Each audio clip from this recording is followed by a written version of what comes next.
feline counter surfing is an annoyance for many cat owners, and Denise has tips on what to do with the counter commandos. Yes, well, the important thing is to realize why our cats climb on the counter in the first place. And that's because cats like to be up high.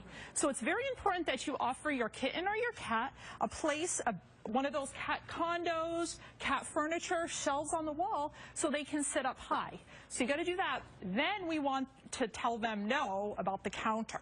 And how we do that is we have a bunch of techniques. Number one, you can put use a baking sheet or a cookie sheet, put a little bit of water in it, and line that up along the counter. So when Kitty jumps up, they land in the water. Most cats don't like that. So that's kind of the counter telling them, hey, get off.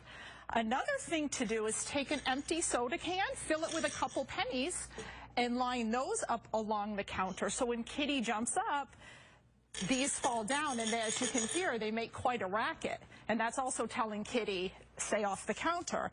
It's making it very undesirable for them. These things are not things that you want to do if you have a cat who is very nervous or scared. You want to do something else, like use some keep-away spray, some citrus smells, and spray your counter.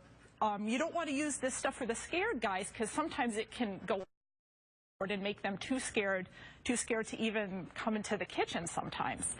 Another option for if you would like to spend a little bit more money is use some air spray or motion detectors that squirt air or water.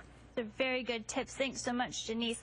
The Arizona Humane Society is currently in need of these supplies from our shelter wish list. Donations are accepted at any of our locations, and our shelter pet sends you lots of tail wags and thanks and gratitude.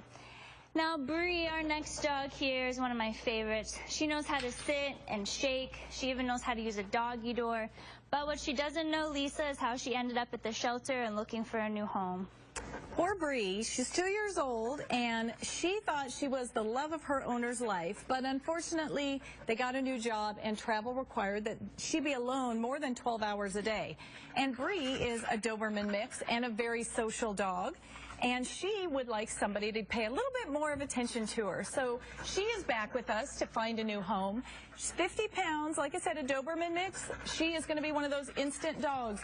Bring her home. She's not destructive. She's got doggy door trained. She sleeps on her dog bed. She is just going to be the perfect pooch to add to your family. What a sweet girl she is. We wrap up today's show with Shaggy, who prides himself in being awarded the most enthusiastic in the Welcome Wagon gang. Perry, this would be another great pooch to come home to, so peppy and happy to see you after a long day at work. Plenty of kisses, too. Right on cue. This is one great little multi-poo type mix of a dog. Really adorable, 6-month-old. I was actually at the shelter when this dog was surrendered. It was a case where the kids were allergic to this dog in the house. Really nice profile, though. This dog has been crate trained. It knows sit and stay and obviously gets along with children wonderfully. Needs a little bit of a grooming job right now. It's going to be one gorgeous multi-poo. It is a 6-month-old. This dog is even eligible to take to our puppy club. Check it out at azhumane.org/dog training.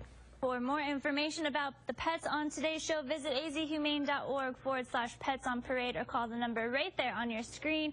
Everyone have a great weekend, and we'll see you next week with more adoptable pets.